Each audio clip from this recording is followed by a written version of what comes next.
You're watching It's Life with your hosts, Juan Lee and Oliver Marcel. Come join us for enriching, enlightening, encouraging, and thought-provoking conversation. Let's go.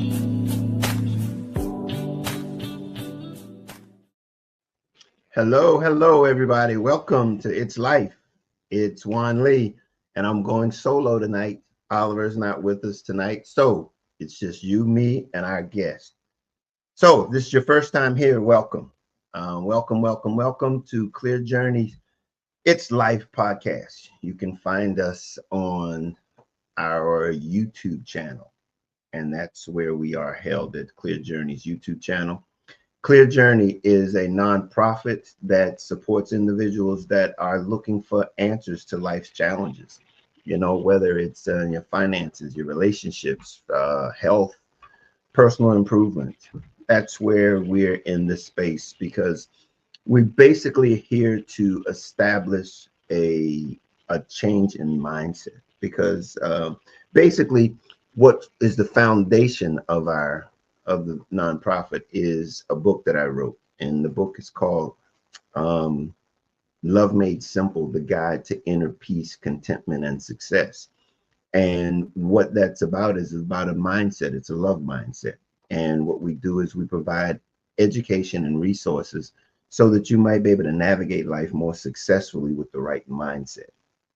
And so it's so important that we support each other with all of the tools that you need to be able to navigate life more successfully. And what I've come to find out in my journey is that when your mindset is set in a place that's somewhere that's bigger than yourself, it really allows you to begin to get a bigger perspective on life. And so when we then employ that in all of our areas of life, it begins to give us a different perspective on situations and circumstances that it's not necessarily about only myself, but it's about a bigger community. And so what we're trying to do is help you to navigate life with that bigger picture in mind. And so what we do is we bring on experts that can help us navigate these various areas of life, so that we can be more successful and we can have a more fulfilling life. And so if you have not been here before, welcome. If you're back here, thank you. We are here for you. If you're for the channel, subscribe, hit the like button, be a part of the community. We're here to help you navigate through life. One of the things that we are very much excited about is financial stewardship. And one of the things that we provide is an ebook, and it's about budgeting made easy, the guide to taking charge of your money. We think that it's important that you realize that to be able to reach your dreams and to finance your desires, your dreams, you have to be a good steward over your finances. And the best thing to do it is to be able to have a picture, something that you can visualize, a way of being able to manage your resources. And so if you go over and become a part of the community and just ask for the book, get the book. It's free. It's a digital, it's an ebook. It's there for you. It's what I think is the foundation for our successful journey. Again, the book that I was telling you about, I told you I'm doing this all by myself. Oliver's not here. This is the book that I wrote, Love Made Simple: The Guide to Inner Peace, Contentment, and Success. It's you can get it on Amazon. You can get it on Audible. But it's the foundation for the mindset that we basically talk about here at ClearJourney. And by all means, all of those things, especially the book, if you pick the book up, it helps us be able to continue to help and provide additional services and resources.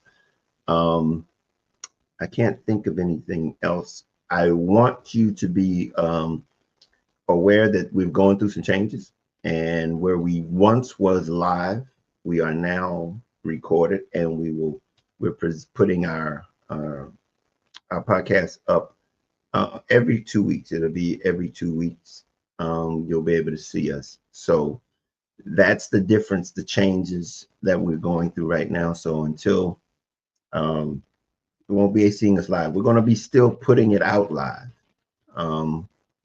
but it will be recorded when we release it.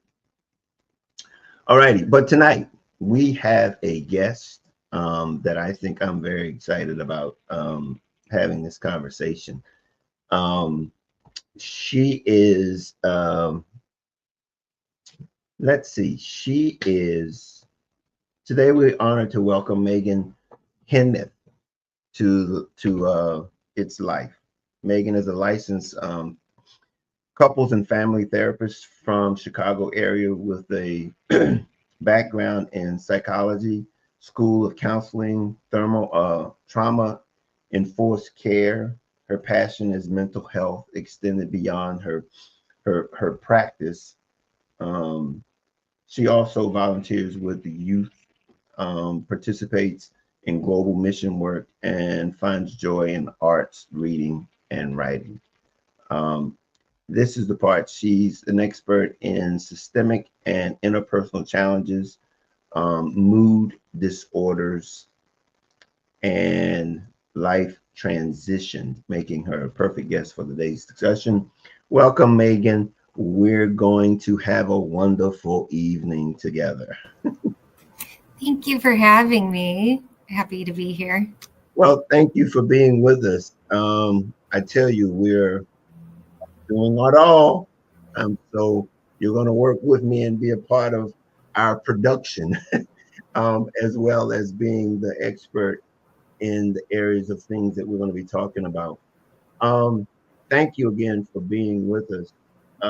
It has been something that I've been excited about wanting to talk to you about because, I think mental health in general, I've come to realize there's so much to it, and it affects so much of who we are. It is amazing the power of the mind over the entire body, and how it works, how it functions. And so this conversation, I think, is just so important because of so many of the various things that I believe play a part, even in that significant part in of itself, the mental, emotional part of our being, and how it works, how it interacts, and how it causes us to respond and carry on our life, our actions. And so tell us a little bit about what inspired you to get into this field of couples therapy, family therapy. Yes, definitely. So I will say in my undergrad, I had some pretty amazing professors. I took a lot of courses in psychology, and they would just share their expertise with the students and with the lecture hall. And I believe, so I went to Northern Illinois University in DeKalb, Illinois, and I went to the college the semester after the February 14th mass shooting that happened. So we were on the heels of just a big tragedy at the university. And so what I felt from the professors who were teaching psychology and teaching mental health, they were just very passionate and matter of fact and very honest with, their work teaching young professionals. And it just really inspired me to just pursue this field even more. And so, taking the courses and then learning more about therapy and mental health. And honestly, I'm still learning in this field, and I'm grateful for that. start off the career with so many years of education and licensure, yet I think still learning actively in this field is key to being successful and open and effective with, the clients.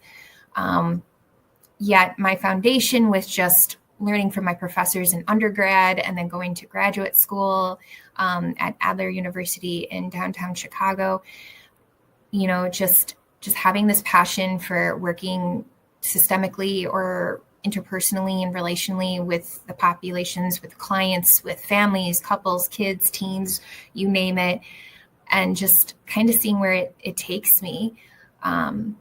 So that I would say that. Yeah, I mean, so let me ask you a question then. With that type of influence that you had in your undergraduate, what then do you use? What experiences maybe do you use or you lean on in your approach to therapy at this point?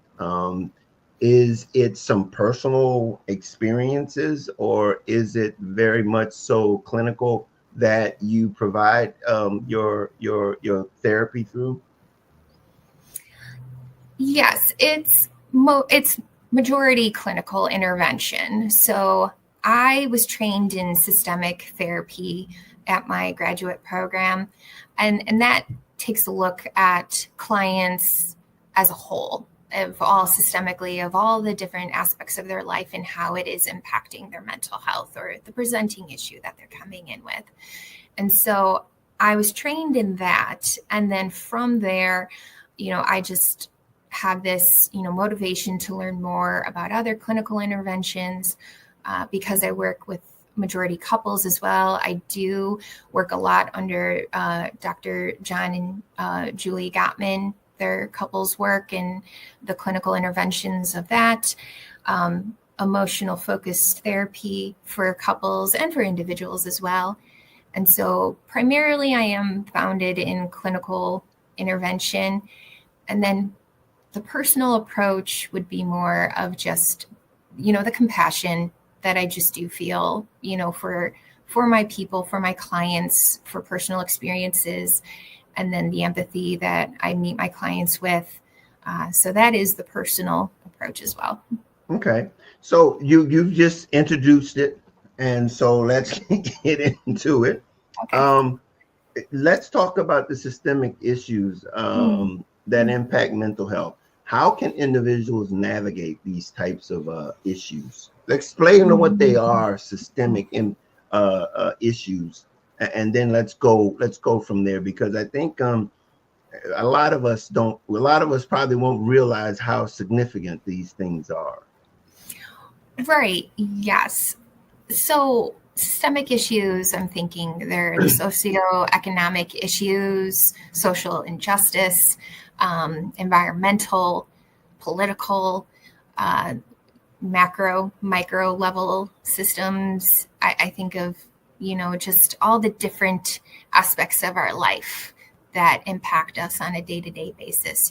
We're just not one person living in a vacuum in our own little box here. There's multiple things like coming at us that impact us every day. And so when we think about how systemic issues, whether it's socioeconomic, social justice, political, environmental, issues or things that are coming up, we think of how that impacts mental health, relationships, communities. And so, learning more about that at Adler University and just knowing, how that impacts people generationally as well. There's no real clear-cut answer to like how this can really just.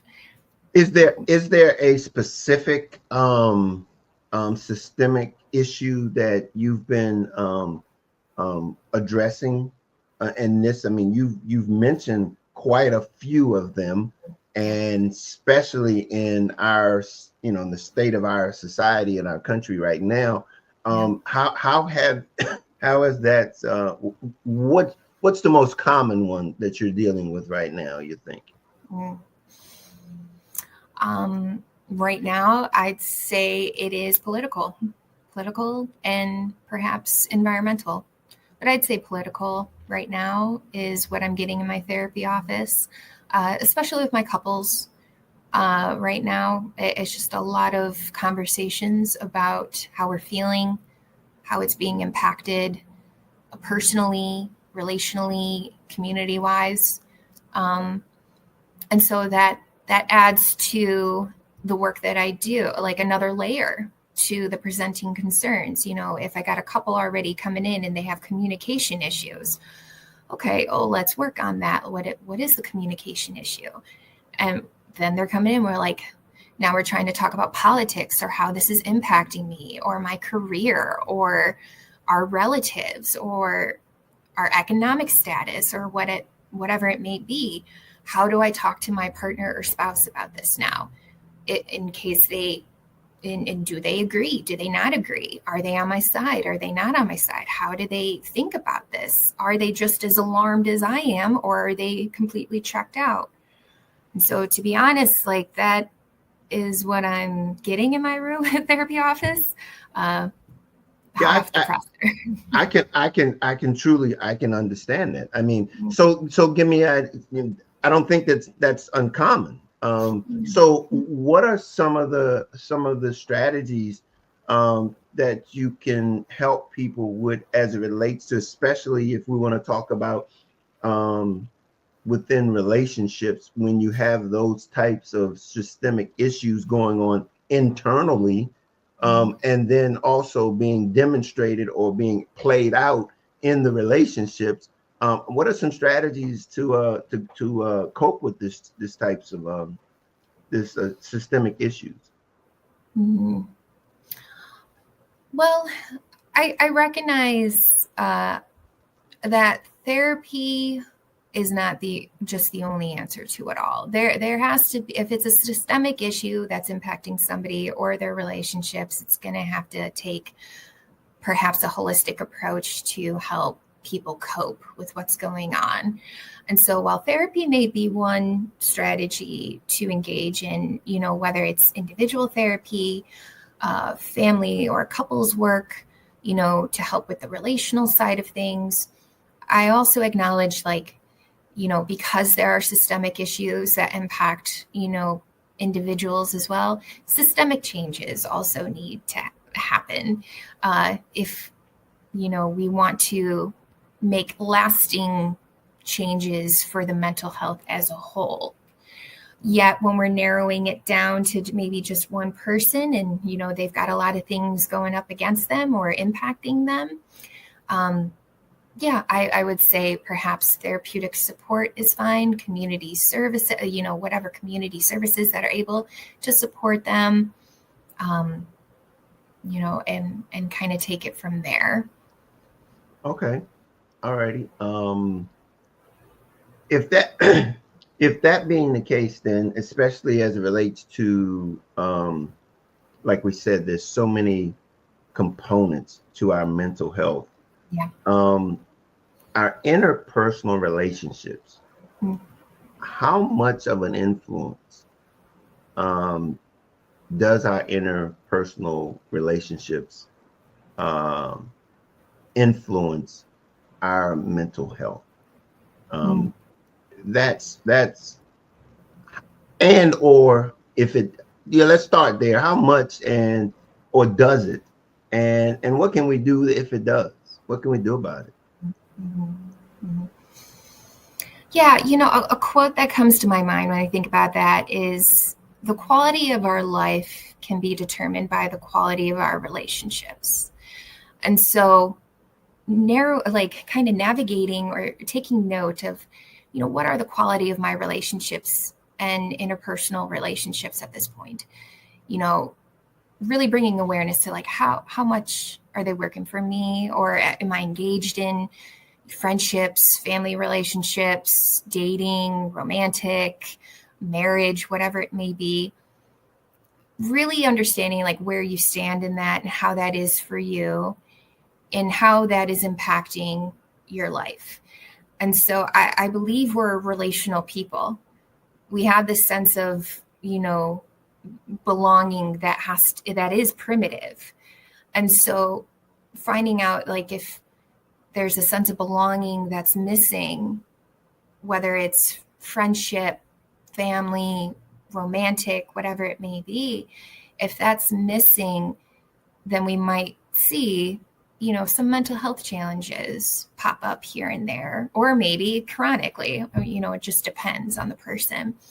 And so that's kind of what I think about with that. Yeah. Those are the things of being aware of our surroundings and the people that we're engaged in relationships with. What are some of the challenges, the misconceptions that I know it's still early in the game with you, maybe, so to speak, but what do you think some of the misconceptions there are about mental health and therapy? So I'd say some misconceptions that I've come across in the years that I've been practicing is that, therapy, if some people have had poor negative experiences prior, they kind of write it off and say like it's complete scheme, scheme, or, there's a lot of stigma to it.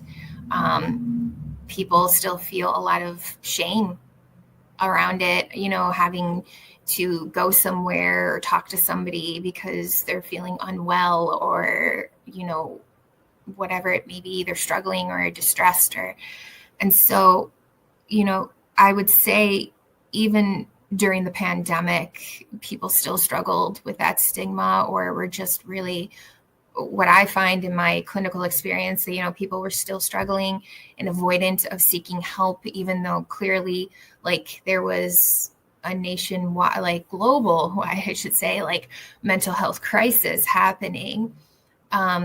And while maybe we have seen in outpatient or inpatient programs, like people coming in, yet there is still, this fear or stigma around getting help, or even asking for help, or admitting that you need help. Yeah, the thing is that, in light of everything that we've been through in the world over the last 5 years, it's still this sense that it's a bad thing to say that I need help. Yeah. And to need help is to acknowledge that your potential is not being met. You're not being able to reach your potential. And for some reason, we realize that our potential, we will sacrifice our potential for our pride, for the ability to be able to mask ourselves and believing that it's something that we're not. And so, I was just wondering how that still being so pervasive and in various cultures. I know in my culture, that's almost still tabooish, but we're doing a lot. We're still working that out. But there's so many things that we have to, as you talk about, with systemic issues that we have to deal with as we go through our day-to-day, and the impact that it plays when we don't even recognize them. And those are the types of things that I'm saying, how can we wake up to the need for counseling, for therapy? Is there a way of recognizing that need for it? Mm-hmm. Yeah, I think it varies from person to person, but I will speak on, bringing awareness and about, the quality of life and functioning, and educating yourself, I suppose, on just, what makes healthy functioning, or mental health, or even just starting the conversations with people too, with people that you feel like you can trust and be open with and honest with.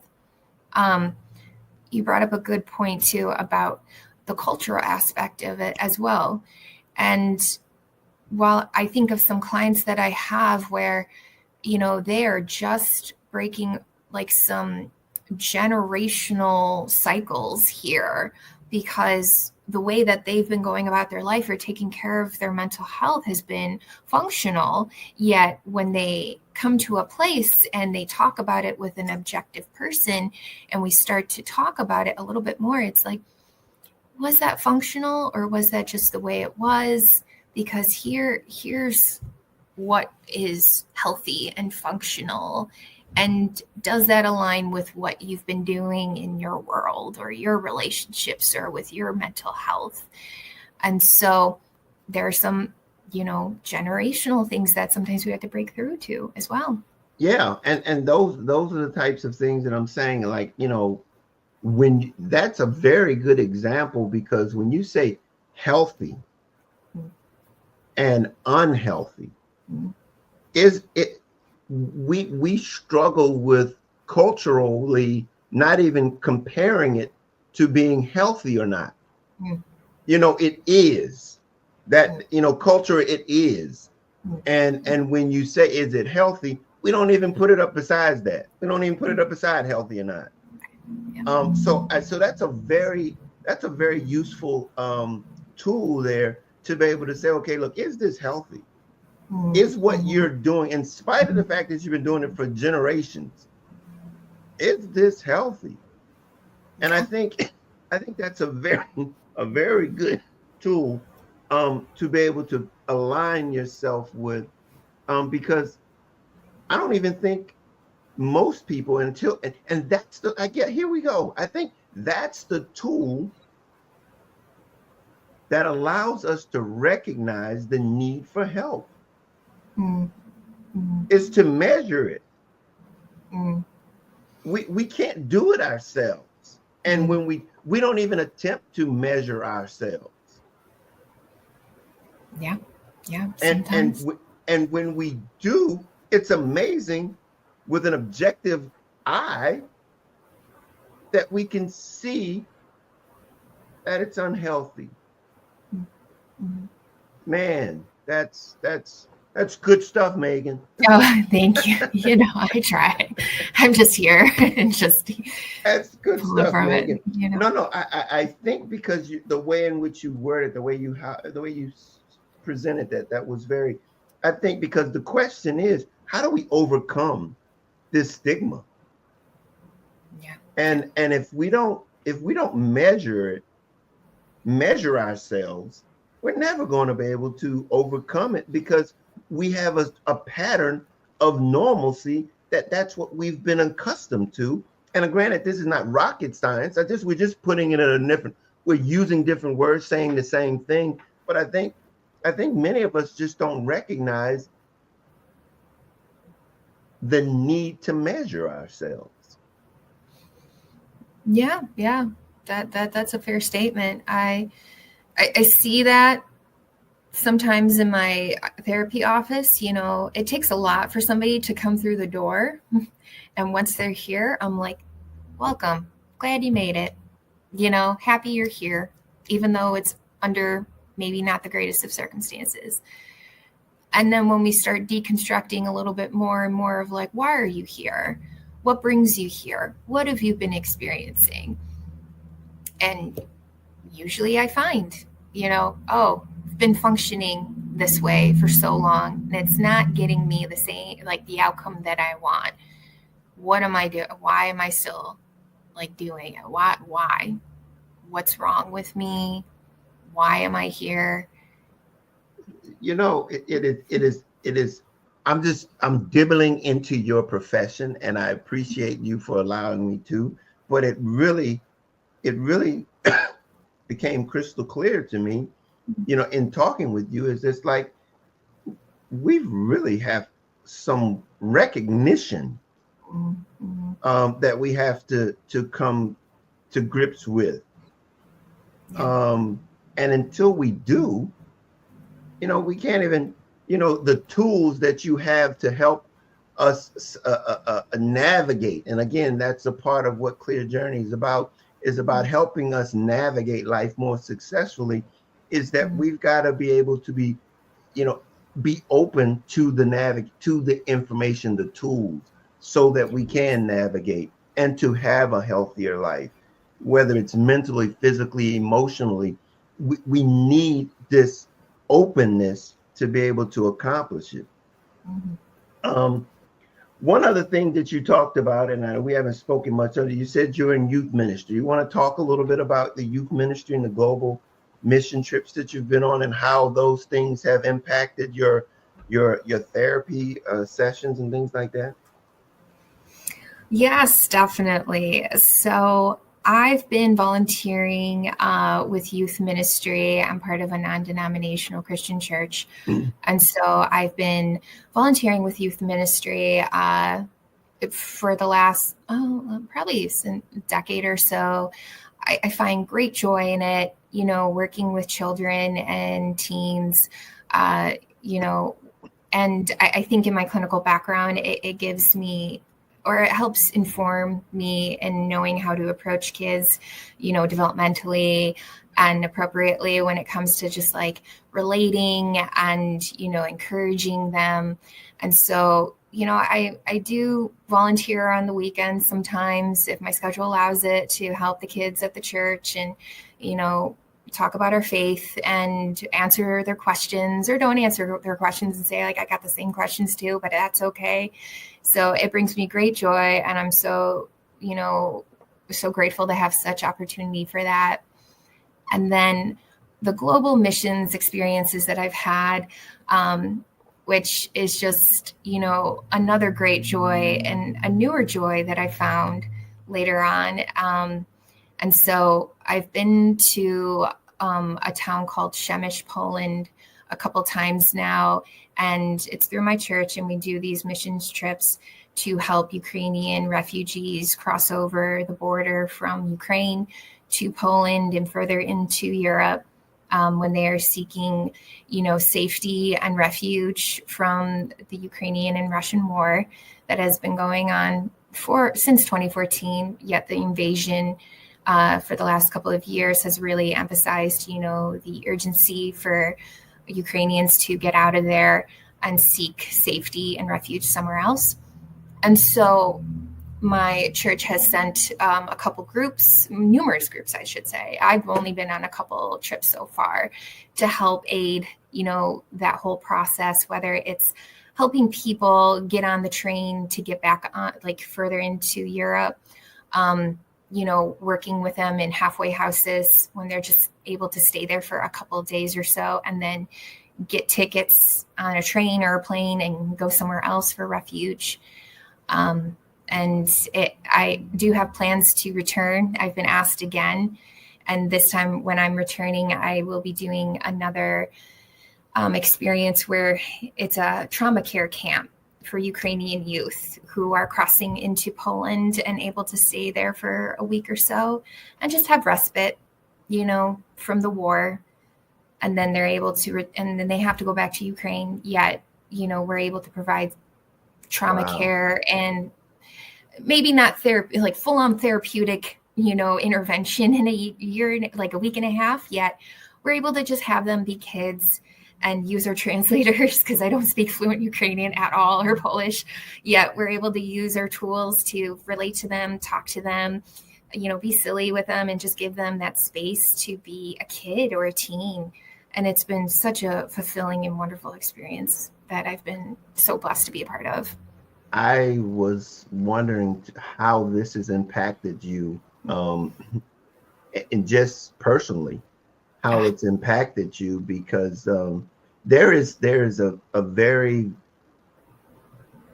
it's a misconception of most people in America that can't relate to this place that we call home, America. I spent 9 years in the military, and 3 of 5 of them was in Europe. Okay. And other ones was in Asia. And it's a different perspective on life. Yeah. Life is Yeah. different. And you're talking about in the midst of a war, having to navigate this thing called life. Mm-hmm. And just speak to the personal impact that that's played on you coming from Midwest America Yeah. to trauma, war-torn battlefields of Ukraine and Poland, trying to begin to make sense out of something that really has no rationale behind it at all. Can you speak on that just for a bit? Yes, definitely. I will say it has humbled me greatly. You know, they train us a little bit before going out there, you know, what to expect, how to be culturally aware and sensitive to everybody that we're going to be interacting with. Yet you don't really know until you're like there interacting with people or hearing the stories, experiencing them, having them experience you in your Americanness, if you will. And truly, personally, it has humbled me. It has made my heart grow 5 times more for just the people over there, the people just impacted by war, you know, or just, you know, the devastations that come with that, you know, for refugees, for people who don't know any other reality but war and displacement or separation from families. And so while, yes, in my field, I already have like this fundamental part of compassion and empathy for people and their problems or what they go through here in America, and work with, you know, all sorts of walks of life here, getting the chance and the opportunity to go serve and work alongside others that have been impacted by this war, you know, just has grown my compassion and empathy in ways that I wasn't expecting. And so in all the stories and experiences I've had from there, I just remind myself of it and bring it here and hope it lands in some way. Well, I mean, because I mean, you're actually, for most people in America, it's the Ukrainian-Russian war is a story. Yeah. But for you, it's an experience. Mm-hmm. Yes, truly. And it's not until it becomes an experience, it becomes something that's personal. Mm-hmm. And again, this is the heart that I speak of as it relates to what ClearJourney is about, a mindset, a love mindset. Yeah. And it's about that ability to understand that it's really, you know, I spent 3 years in Germany. I was in the choir, a gospel choir, while I was there. And we spent so many times in the German economy, on the German, in the cities of Germany, singing English to Germans. Yeah. And it's amazing how people, when you're demonstrating it from a sincere place of love, that it connects. So when, no matter where you are, the fact that you're there shows that you care. Mm-hmm. And it translates and it transcends and it bridges gaps that meets needs. Mm-hmm. So I commend you tremendously for being a part of that and gaining that perspective that I think will carry you on throughout your career and through your life. And for the most part, I wish that there would be so many more of us that would have that experience. But it just speaks to the fact that, you know, when you care, your exposure to so much more, and it changes not only someone else's life, but it changes yours and ours also. Mm-hmm. Definitely. So that right there, it's been some time since I've been to Europe. Okay. We've been to Africa. I mean, over to Saudi Arabia and all of the different cultures and things like that. But it has changed. It changed my life. Yeah. Yeah. Going through the experiences of a different culture, and then to be put in a place and to think that um, we have something to offer Mm. someone else. It's phenomenal because we have to give. That's what it's all about, giving. Mm. So it wasn't about me, but I thank you for sharing whether it was about you. One thing before we go, what's a key message you'd like the listeners to take away from the conversation today? Hmm. I think a key takeaway, I would hope listeners would really just internalize or take with them, is that it's okay to get help. It's okay to ask for help. And just because you need to get help or that you are starting to get that help, whether it is in a form of therapy or, whatever it may be, or even just talking to somebody that you trust, it's okay. It's okay. The stigma of getting help or asking for help, my hope is that the stigma reduces as, therapy, services and talking about mental health becomes more normalized. So I hope the people just know it's okay to ask for help, to get the help you need, and whatever means that may be for you. Yeah. I think that's the overriding message that ClearJourney is about, here to help you navigate life more successfully. And the only way that we can do that is that you reach out as we reach up, or you reach up as we reach out. So it's a collaboration. You can't get help if you don't ask for it. Exactly. Yeah. And that's something that I think we all need to take a dose of. Mm-hmm. But Megan, thank you for spending some time with us, for sharing with us. What I'd like to do is tell us where you're currently, so that we can promote, or we can share, if people need to get some assistance, where can they go? Yes. So I'm located in the Chicagoland area, and I currently work for a company called LifeStance Health. My company, though, is nationwide. So while unfortunately I cannot see people therapeutically across state lines due to my licensure, my company is available in other states. So in the link in the website located here, you can check out to see where we're located at in your state.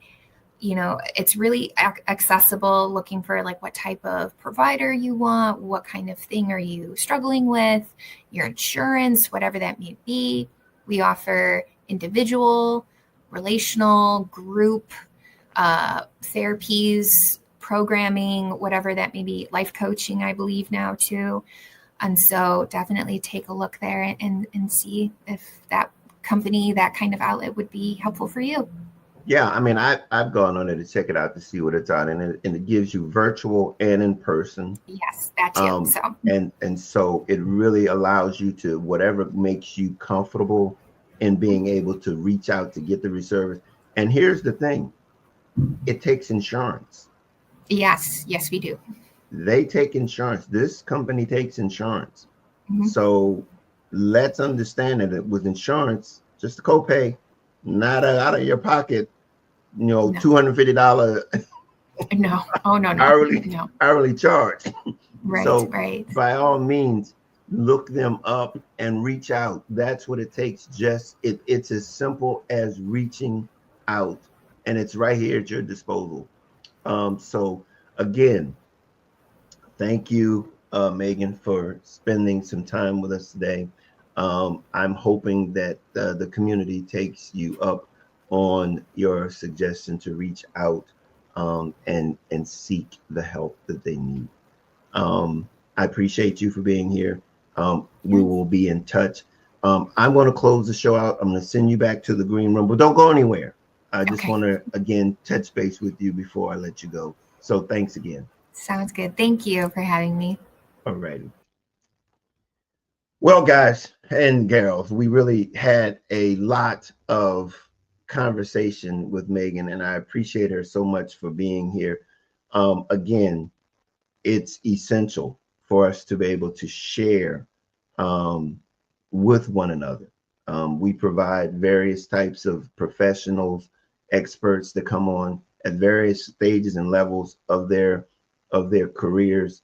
And I think this was amazing, the way in which Megan was able to share with us with her own personal touch. So again, everybody has something to offer.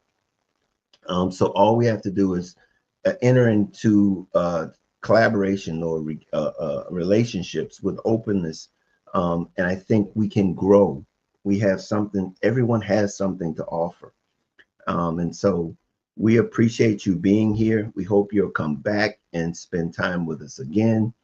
Again, if you want to learn more about ClearJourney, go to our website and learn more about us. If you have not already, join our YouTube channel, become a part of our YouTube channel. And we look forward to you coming back and visiting with us again. If you want to reach me particularly, you can just go info@clearjourney.org, and in the subject, you can just say you want to, just put my name, and we will get back in touch with you. So until then, we really appreciate it. And as usual, we can't change life. We can just help you navigate it. Until next time, we'll see you then.